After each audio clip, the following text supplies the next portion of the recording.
Coach, I guess 7 games of the season. I guess what's the status of Coach Graves and I guess everything with this football program? Well, let me open up and say this, is that obviously, this is not the way we thought the season would be going at this point. We had a pretty good season last year, and we thought that was something that we was going to build on. And, obviously preseason rankings don't mean much, but obviously we thought we had some players in the room that can make a difference. And so truly, it's real disappointing. And it's not just about losing your homecoming game. It's about how we've been playing each game when you start looking at an offensive perspective and the production. And some people say, well, the defense stay on the field long, but they are struggling. And so, you start looking at the talent in the room, and you have to look at the coaches' decisions, right? And it's up to the coaches to have your team prepared every day. Obviously, I know we have some injuries, but that's the game of football, and we recruit for a reason.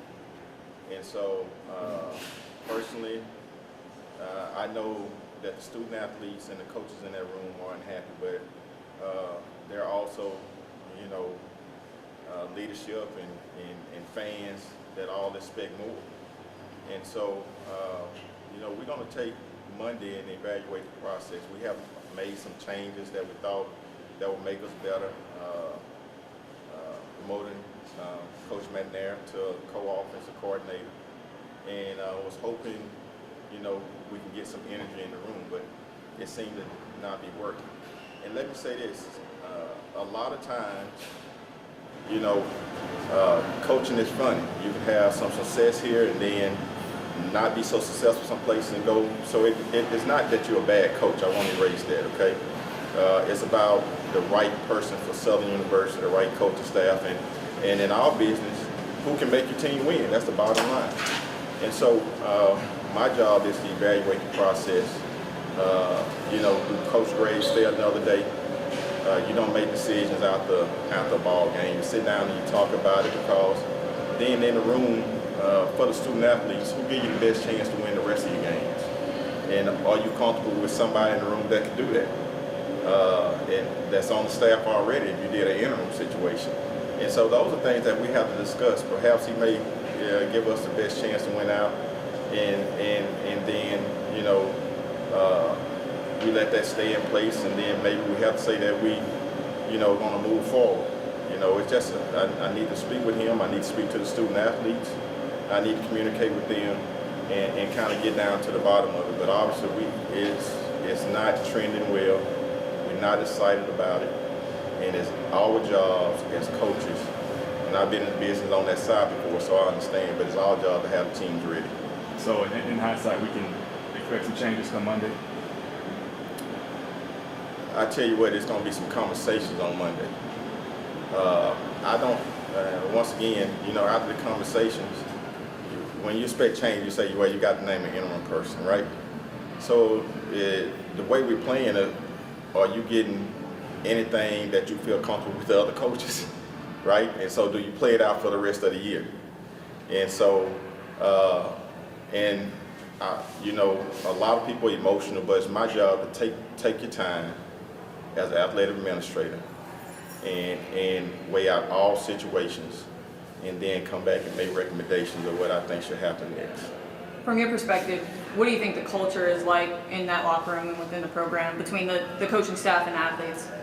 Well, let's say this. I know that Coach Graves, being at practice every day, being in some of the meetings, the student athletes love him, right?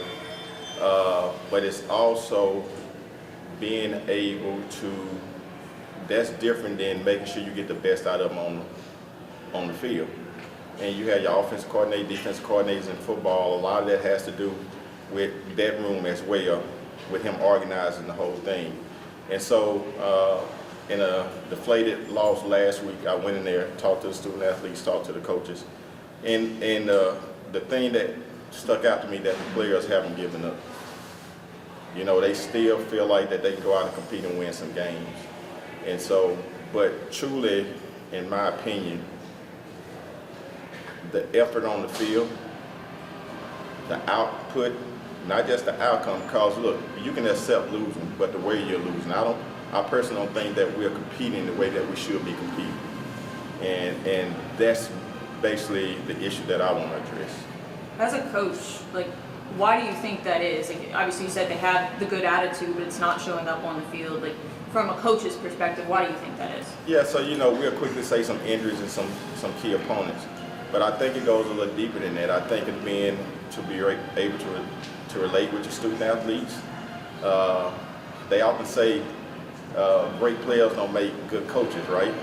And so what they're basically saying is that, I think from that philosophy, is that it goes much further than talent. You got to be able to teach well and create well to give your kids a chance to be successful. And I think that's the part that we need to discuss, right? Are we getting it done as coaches? Now, recruiting is part of it, right? And so early on, we felt like that we went out in the room and we added. I don't think that we should be in the same position that we was in 3 years ago, struggling with quarterbacks and all those type of things. The expectation was to move the ball downfield, bring in new energy, move the ball downfield, and be pretty good. To his credit, he was able to win outside last year, right? But we supposed to be taking it even a step further, right? And that's the coach's responsibility. Okay. Any more questions for Coach Banks? Thank you, Coach Banks. Thanks, Coach Banks. All right, thank you.